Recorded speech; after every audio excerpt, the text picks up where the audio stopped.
আসসালামু আলাইকুম। প্রিয় দর্শক, অন্য মঞ্চের আলাপ চাইতে আপনাদের সকলকে আমন্ত্রণ জানাচ্ছি। বাংলাদেশে কি সেনা বিদ্রোহ আসন্ন? কারণ প্রায় ২৬ জন সেনাকর্তার বিরুদ্ধে অপরাধ ট্রাইব্যুনালে মামলা দায়ের হয়েছে। এটা এখন একেবারে প্রকাশিত খবর। জেনারেল ওয়াকারুজ্জামান অনেক চেষ্টা করেও আটকাতে পারেননি। এই সেনাকর্তাদের বিরুদ্ধে গ্রেপ্তারি পরোয়ানা জারি হয়েছে, ফলে তীব্র ক্ষোভ সঞ্চার হয়েছে সেনাবাহিনীতে। গতকাল ঢাকা সেনানিবাসে ৫৬ জন উচ্চপদস্থ সেনাকর্তা বৈঠক করেছেন। এই পরিস্থিতিতে যে প্রশ্নগুলো উঠছে তা হলো, এক, সেনা অফিসারদের বিরুদ্ধে এই সিদ্ধান্ত কেন নিল ইউনূস সরকার? দুই, এর পেছনে আন্তর্জাতিক ষড়যন্ত্র আছে কি? তিন, গতকাল ৫৬ জন সেনাকর্তার বৈঠকে কি আলোচনা হলো এবং কি সিদ্ধান্ত হলো? চার, সেনা বিদ্রোহের সম্ভাবনা কতটা? পাঁচ, সেনার মধ্যে যে পাকিস্তানপন্থী অংশ আছে তারা ফয়জুর রহমানের নেতৃত্বে সরকারের সঙ্গে আছে, তাদের ভূমিকা কি হতে চলেছে? এবং ছয়, শেষ, এই পরিস্থিতিতে সরকার পতনের সম্ভাবনা কতটা? এই প্রশ্নগুলো সংক্ষেপে আলোচনা করব এখনকার প্রতিবেদনে। ইউনূস সরকারের সর্বশেষ সংকট বাংলাদেশের রাজনৈতিক পরিস্থিতি যে অত্যন্ত উত্তেজনাপূর্ণ করে তুলেছে সেটা বলাই বাহুল্য। আন্তর্জাতিক অপরাধ ট্রাইব্যুনালে ২৮ জন ব্যক্তির বিরুদ্ধে মানবতা বিরোধী অপরাধের অভিযোগ আনা হয়েছে, যার মধ্যে রয়েছেন অন্তত ২৫ জন সাবেক এবং বর্তমান সেনা কর্মকর্তা। এর ফলে সেনাবাহিনীর অভ্যন্তরে তীব্র ক্ষোভ উত্তেজনার সৃষ্টি স্বাভাবিক। কিন্তু ইউনূস সরকারের এই সিদ্ধান্তের কারণ কি? মোহাম্মদ ইউনূসের নেতৃত্বাধীন অন্তরিম সরকার বা অন্তর্বর্তী সরকার সেনা কর্মকর্তাদের বিরুদ্ধে এই আইনি ব্যবস্থা নেয়ার পেছনে রয়েছে গুম, গোপন আটক এবং নির্যাতনের অভিযোগ। এই মামলাগুলো মূলত র্যাপিড অ্যাকশন ব্যাটালিয়নের টাস্ক ফোর্স ইন্টারোগেশন সেল এবং ডিজিএফআই এর জয়েন্ট ইন্টারোগেশন সেলে সংঘটিত অভিযোগ থেকে উদ্ভূত। তবে এও বাহ্য, আগে কহ আর। এই সিদ্ধান্তের পেছনে রয়েছে আরো এক বড় রাজনৈতিক কৌশল। ইউনূস সরকার ইসলামী বিপ্লবী গার্ড IRA, যেটা ইরানে আছে, তার আদলে বাংলাদেশ সেনাবাহিনীকে পুনর্গঠনের পরিকল্পনা করছে বলে সংবাদ এসেছে।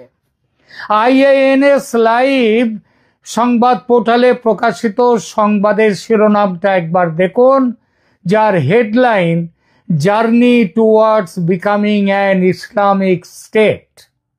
Journey towards becoming an Islamist state, অর্থাৎ একটি ইসলামী রাষ্ট্রের দিকে যাত্রা শুরু হয়েছে।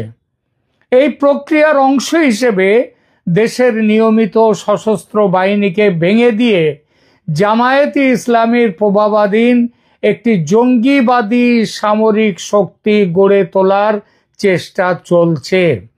আন্তর্জাতিক ষড়যন্ত্রের মাত্রা এর মধ্যে পুরোপুরি। এই পুরো প্রক্রিয়ায় পাকিস্তানের ISI এবং চীনের ভূমিকা স্পষ্ট হয়ে উঠেছে।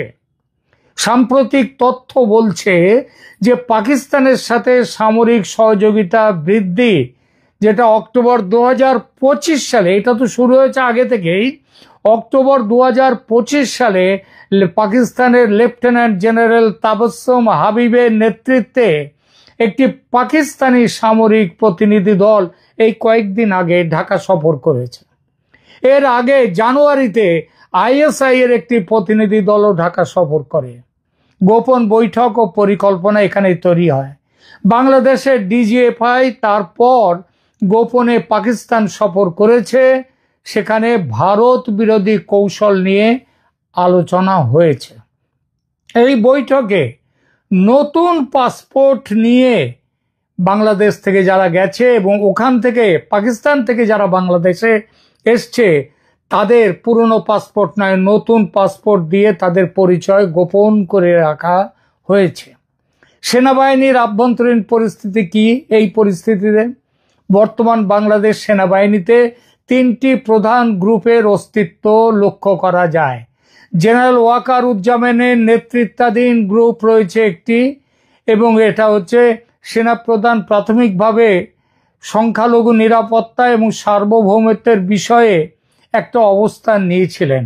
তিনি পাকিস্তানের হস্তক্ষেপ এবং সরকারের কিছু সিদ্ধান্তের বিরোধিতাও করেছিলেন, কিন্তু পরবর্তীতে তিনি জামায়াতের চাপের কাছে নতি স্বীকার করতে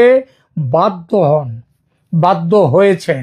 লেফটেন্যান্ট জেনারেল ফয়জুর রহমানের নেতৃত্বাধীন পাকিস্তানপন্থী গ্রুপ, এই গ্রুপটি প্রো পাকিস্তান, এটা সবাই জানে, পাকিস্তানপন্থী তারা, এবং জামায়াতি ইসলামীর সঙ্গেও তাদের ঘনিষ্ঠ সংযোগ। আর জামায়াতি ইসলামী বাংলাদেশ, তারা বাংলাদেশের দল হলেও তাদের হেডকোয়ার্টার লাহোরে। তারা সেনাপ্রধান ওয়াকারুজ্জামানকে অপসারণ করে নিয়ন্ত্রণ নেওয়ার চেষ্টা করছে বাংলাদেশ সেনার। ফয়জুর রহমানের নেতৃত্বে একটি অভ্যুত্থানের চেষ্টাও একবার হয়েছিল, সেটাও আপনাদের হয়তো মনে আছে, যদিও সেটা ব্যর্থ হয়নি। ওই যে ওয়াকারুজ্জামান যখন আফ্রিকা সফর সেরে আসছিলেন, তখন ভারতীয় গোয়েন্দা বাহিনী তাকে খবর দেয় যে তাকে এয়ারপোর্টে নামার সাথে সাথে তাকে গ্রেপ্তার করা হবে। এই জন্য তিনি শাহজালাল এয়ারপোর্টে তিনি নামেননি, তিনি এসে নেমেছিলেন তেজগাঁও এয়ারপোর্টে। আইএসআই জামায়াত প্রভাবিত গ্রুপ বাংলাদেশ সেনাবাহিনীর একটি বড় অংশ এখন জামায়াত ইসলামীর প্রভাবাধীন তারা। এই গ্রুপ আইএসআই এর নির্দেশনা অনুসরণ করছে এবং ইসলামিক রেভলিউশনারি আর্মি গঠনের পক্ষে রয়েছে, ওই ইরানের মতো, আফগানিস্তানের মতো। এই প্রেক্ষিতে সেনা বিদ্রোহের সম্ভাবনা কতটা আছে দেখা যাক। ইতিপূর্বে আমি একাধিক ভিডিওতে বলেছি, সেনাপ্রধান ওয়াকারুজ্জামানের লোভ আছে 16 আনা, কিন্তু বড় কোনো ঝুঁকি নেওয়ার সাহস নেই, যে জন্যে তিনি গত বছর 5 আগস্টে দেশের মানুষের জান মালের দায়িত্ব নিজের কাঁধে নেয়ার কথা বলেও পিছিয়ে গিয়েছিলেন। সুতরাং বর্তমান পরিস্থিতিতে সরাসরি তার নেতৃত্বে সেনা বিদ্রোহের সম্ভাবনা খুবই কম। তবে তার জায়গায় অন্য কেউ যে অভ্যুত্থান ঘটাবেন না তা নয়। যেখানে এসে দাঁড়িয়েছে বাংলাদেশ পরিস্থিতি, তাতে যে কোনো মুহূর্তে যা কিছু ঘটতেই পারে। পরিস্থিতি অত্যন্ত জটিল, সে বিষয়ে সন্দেহ নেই। এই পরিস্থিতি কেন হলো সেটা তো আগেই বলেছি, যে 25-26 জন সেনা কর্মকর্তার বিরুদ্ধে গ্রেপ্তারি পরোয়ানা জারি সেনাবাহিনীর মধ্যে তীব্র ক্ষোভ ও অসন্তোষ সৃষ্টি করেছে। জেনারেল ওয়াকারুজ্জামান সরকারের সিদ্ধান্ত রুখতে চেষ্টা করেও ব্যর্থ হয়েছে। এই ব্যর্থতার কারণ সেনাবাহিনীর মধ্যে ঐক্যের অভাব। কারণ সরকার জানে যে সেনাবাহিনীর মধ্যে যদি ওয়াকারুজ্জামান কোনো কঠোর কোনো এই অবস্থান নেন, তার বিরুদ্ধে সেনাবাহিনীর ভেতর থেকেই তার প্রতিবাদ আসবে। ওয়াকার বিরোধী গোষ্ঠীরা এখন রীতিমতো বড় জায়গায় উঠে এসেছে। জেনারেল ওয়াকারুজ্জামান জামায়াতপন্থীদের কাছে নতি স্বীকার করার পর তিনি নামে সেনাপ্রধান এখন, কিন্তু সেখানে এখন জামায়াতের এবং জামায়াতপন্থী ফয়জুর রহমানদের তাদের ডিকটেটে চলে সেটা। ফলত আইএসআই এবং জামায়াত জোট এখন বাংলাদেশ সেনাবাহিনীতে তাদের শক্তিশালী অবস্থান তাদের। এই পরিস্থিতিতে সরকার পতনের সম্ভাবনা কতটা? দেখুন, ইউনূস সরকারের স্থিতিশীলতা নিয়ে গুরুতর প্রশ্ন রয়েছে। মে 2025 সালেই সরকার পতনের গুজব জল্পনা একটা ছড়িয়েছিল এবং ইউনূসকে পদত্যাগের কথা ভাবতে হয়েছিল। কিন্তু ওই যে বললাম, সেনার মধ্যেকার জামায়াতপন্থী তথা পাকিস্তানপন্থী অংশ এখন এতটাই প্রবল এবং সেনাপ্রধান ওয়াকারুজ্জামান তিনি জামায়াতপন্থীদের কাছে এতটাই নতি স্বীকার করেছেন যে এই সরকারকে বাঁচিয়ে রেখে যারা জামায়াতপন্থী সেনা যারা তারা এবং পাকিস্তানপন্থী তারা এই সরকারকে বাঁচিয়ে রেখে তাদের এজেন্ডা সফল করতে চাইবে। তারা চেষ্টা করবে সরকার বাঁচাতে যদি প্রয়োজন হয় তারা জেনারেল ওয়াকারুজ্জামানকে হটাতে চাইবে তার পদ থেকে।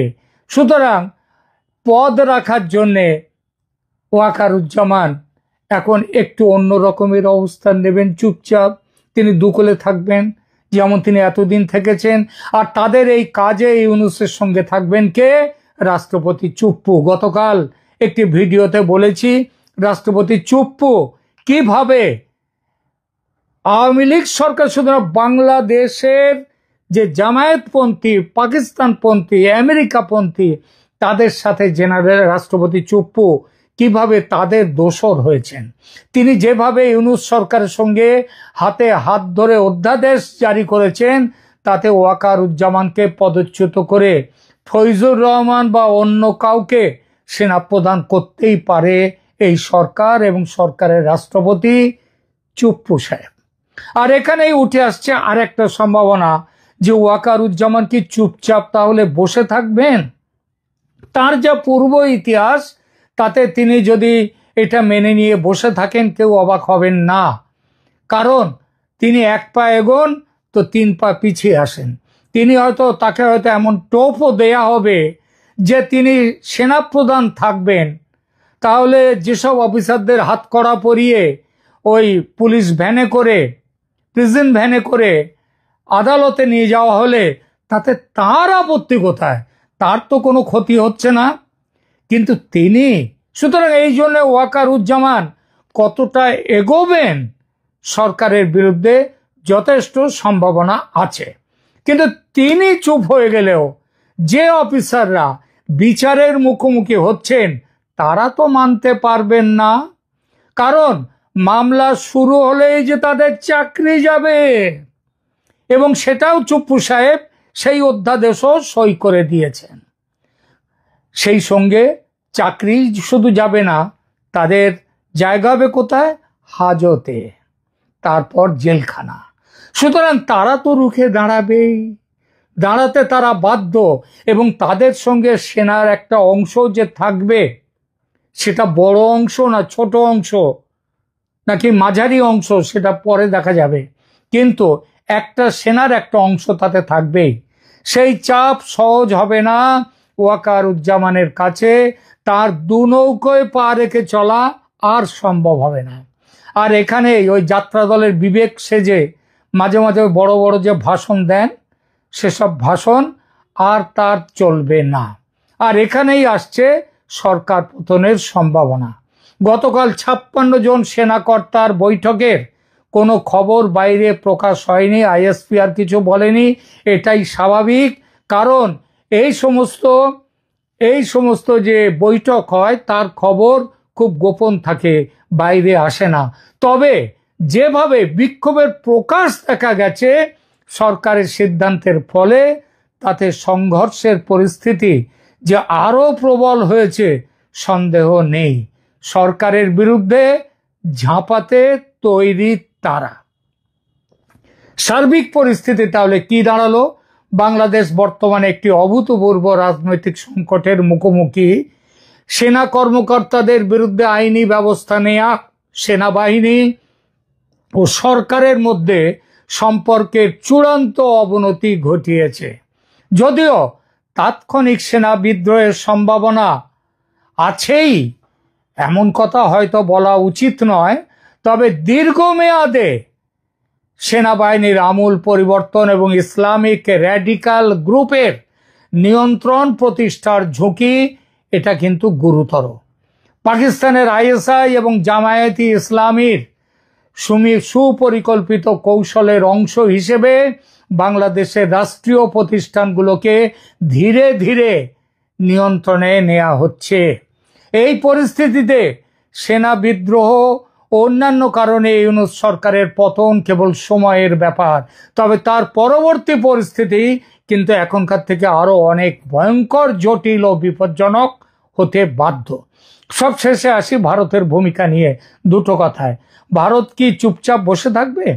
ভারত কখনোই বাংলাদেশকে পাকিস্তানের আইএসআই এবং ইসলামী জঙ্গিদের হাতে ছেড়ে দিয়ে নিজের দেশের শান্তি ও সার্বভৌমত্বকে বিসর্জন দিতে পারবে না। ভারত ঝাঁপিয়ে পড়তে তৈরি, কেবল উপযুক্ত সুযোগের অপেক্ষায় আছে। সেনাবাহিনী ও সরকারের বিরুদ্ধে এই যে তীব্র দ্বন্দ্ব বর্তমানে, সেই সুযোগ এনে দিয়েছে ভারত সরকারের কাছে।